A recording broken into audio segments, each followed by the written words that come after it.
মাশাআল্লাহ খেজুর গাছের কলা গাছের মতো এটা সারা বাইরে রয়েছে। এই খেজুরগুলোর সিস্টেমে এটা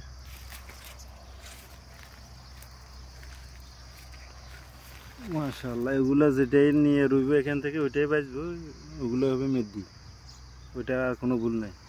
ছোটো চারাই, এই চারা থেকে খেজুর বাইরেছে। মাশাআল্লাহ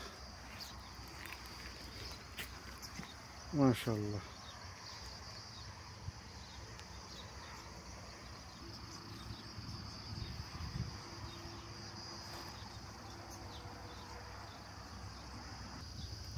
গাছের থেকে চারা বাইরেছে, ওইখান থেকে খেজুর এসছে দেখেন।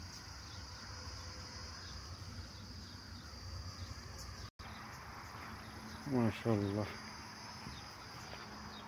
মাশাআল্লাহ। দেখেন খেজুরগুলো এখনো তৈরি হয় নাই, যখন তৈরি হবে পুরোপুরি লাল হয়ে যাবে।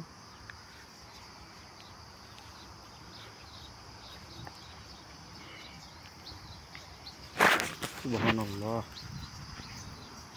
খেজুরের চারাগুলো যে একটা চারা বাইর করে নিয়ে রইবে ওইটাই মেদি। মেদি গাছের থেকে যে চারা বাইরেছে ফুল করছে ওগুলো নিয়ে রইবে, ওগুলোই হবে মেদি। আর এগুলো হলো গাছ বড়, এক একটা গাছ যেন প্রবাসী ভাইদের জন্য এক একটা কিয়ামত। পুরোটা ফুলের মতো ছড়াই আছে, শত শত গাছ। এখান থেকে দেখানোর চেষ্টা করি, পিছনে এর সাইডে আরো দিক দেখেন। মাশাআল্লাহ সব খেজুর গাছ আর খেজুর গাছ। এগুলো হলো ছোট গাছ, নতুন ছাড়া এগুলা।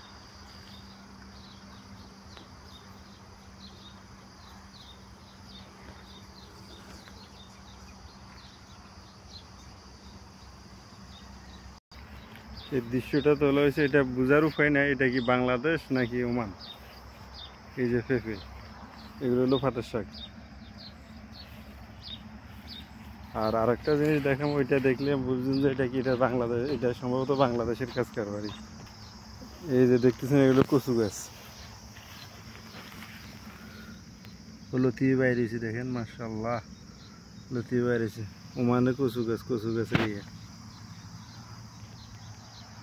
এই হচ্ছে যে খাজুর, এগুলো হলো আম গাছ। কলা গাছের একটা ইয়ে দেখে, এটা হলো কাজুর গাছ, লেবু।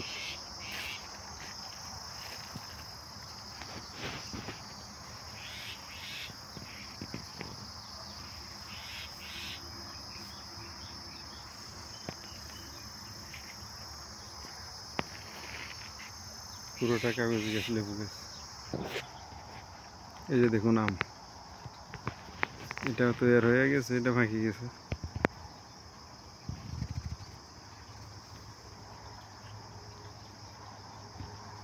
কিভাবে আম ধরছে, আল্লাহর কি নিয়ামত। মাশাআল্লাহ। এই যে দেখুন পাশেই কেলা গাছ, এটা হলো আনাজি কেলা। মাশাআল্লাহ জানো এক টুকরো বাংলাদেশ। কচু গাছের অভাব নাই ওইখানে, এখানে সব জায়গায়, প্রায় জায়গায়।